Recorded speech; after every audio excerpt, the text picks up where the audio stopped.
ESPN FC Daily, Luis Miguel Echegaray, Kay Murray, and simply a World Cup winner joining us today. Do we even need to give him his introduction? Probably not. He's won the World Cup. What else does it matter? Frank, welcome to the show. Welcome. Sorry, I don't know. It came out like that. I didn't do anything for that. Just in case you guys didn't know, Frank LeBoeuf did actually win the World Cup. He doesn't talk about it very much, but he's very humble about it. Doesn't often come up. Just in case you guys didn't know. Listen, I would be bragging about it too. We've just finished the game between the Netherlands and Ecuador. It finished 1-1. It's made Group A pretty interesting, pretty much wide open. Let's talk about some of the moments in this then, shall we, Luis Miguel? Because I feel as though you're a bit upset for Ecuador after this game.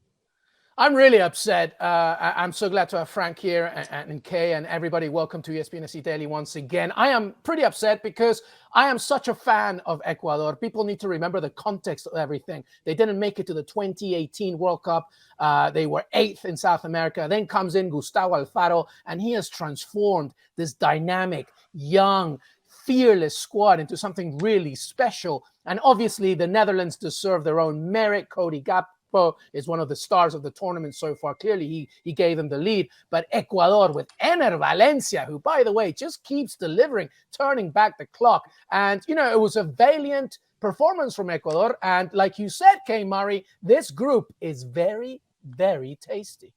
So we'll get to some of the moments for Ecuador in this one, but just sticking on the Cody Gakpo line right now. What an opening goal that was for him, Frank. Louis van Gaal has said that this man can be one of the stars of the tournament. As LME's just said there, do you think it looks that way for you? Oh, definitely. He's already a star. I mean, for some people who didn't know him, never saw him playing in the Netherlands, he's already somebody who imposed himself and showed all his qualities. I mean, the goal that he scored the previous game, now this goal again, proved that everything is going into his way and that he has a bright future. That's for sure. All right, so that was the opening goal. Then came what we thought was the equaliser, but it wasn't the equaliser in the end. What did you guys make of this decision? I hated it. Every single second of it. I understand the rules of the game when it comes to obstruction of view against the goalkeeper and obviously to an offside. But, you know, Frank was talking about it before we started taping, and I totally agree. First of all, it was a deflected shot. Second of all, it wasn't intentional. The player was moving away from the keeper. And, you know, there was nothing in its way that would suggest an obstruction of goal. It's terrible. It's not a blame on the ref. I want to make that very clear. He was just following the protocol. I just don't like it because in these situations, you really need a lot of context. I didn't like it. Should have been a goal for Ecuador. Yeah, so just to lay it out then, he didn't touch the ball, but as Luis mentioned, he was deemed to have acted in the passage of play, that being basically blocking the goalkeeper's view, which would be harsh anyway. And you agree with that too, Frank? I do, because when you see the action, you see the goalkeeper diving even before the players get the ball because he tried to anticipate, which is absolutely normal. And you can see the little space there is between a defender from the Netherlands and the guy who supposedly interfered into the action.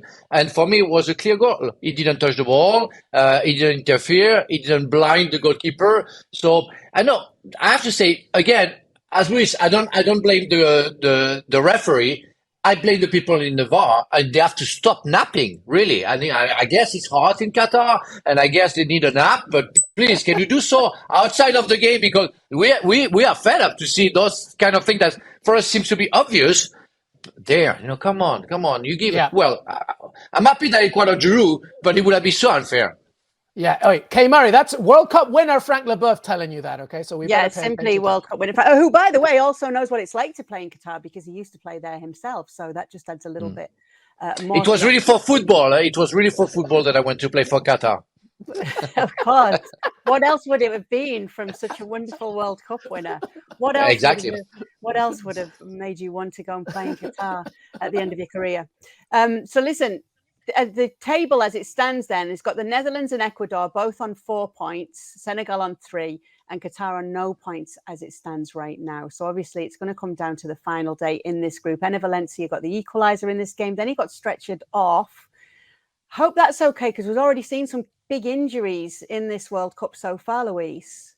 Yeah, definitely. And obviously there's many conversations and predictions, and we've talked about it on the show about why that might be. Perhaps the mid-season World Cup doesn't help. Perhaps it does. Time of day of practice, the weather. I don't know. All I know is that Ener Valencia going down. I hope that it's just like a forceful cramp and nothing more. But he was teary-eyed. He had to be stretched off, and that's an issue. And he's already scored 3 goals at this World Cup. You want to see more of that happening. I hope that he's okay. But just going back to what you said, Kay, this group is very interesting. And, I predicted Senegal to come out of it before Sadio Mane's injury. Obviously, we've said that Senegal is way more than just Sadio Mane, but Sadio Mane gives them so much more. They got a good win against a very poor Qatar. And I want people to know this. Qatar are poor, yes, but they're really bad in this World Cup. They're better than this. I know that they're bad, but they're much better than this, at least in what I've seen before the tournament. But yes, they are deserved 4th place in this group. So now, I don't know. I need to see. I want to be wrong, Kay. I want Ecuador to get out of this group because they deserve it. Yeah, 3-1 it finished, obviously, Senegal against Qatar earlier today. And now Senegal, it's pretty much in the hands of those who have at least got points on the board as to who progresses next in this group. And we'll see how it goes. But Frank, given that we've got you, and given that, just in case anybody doesn't know, you won the World Cup with France. Is that right? Yes. Nobody told me. I'm sorry. I think it was in the 90s at some point. Anyway, Frank won the World Cup. France, that Frank won the World Cup with, are in action against Denmark tomorrow. What should we be looking out for, World Cup winner Frank? Yeah, you are Tess. Thank you very much. Well, the thing is, on my prediction, I put that Denmark could win the World Cup and will win the World Cup and play the final against Brazil. Some people will say that overrating, Denmark. I want to see if they are capable of doing what they used to do. What they did last year, beating France twice on the qualification, away from home and at home, which allowed me to think that Denmark could win the World Cup because they beat twice the World Cup holder. So that's just fair for me. Now, having seen Denmark playing and not playing well the first game, comparing to France, who found the good rhythm after being 1 down in their first game, I will go for a draw because I want to stick to my prediction. But deeply in my mind, I think that France can win that game and already be qualified, for the next round. So as a French guy, I would say France. But as a pundit, I have to say, because I have to stick to my predictions, I have to say a draw. Thank you very much for watching ESPN FC on YouTube. For more highlights, analysis, and exclusive content, be sure to subscribe.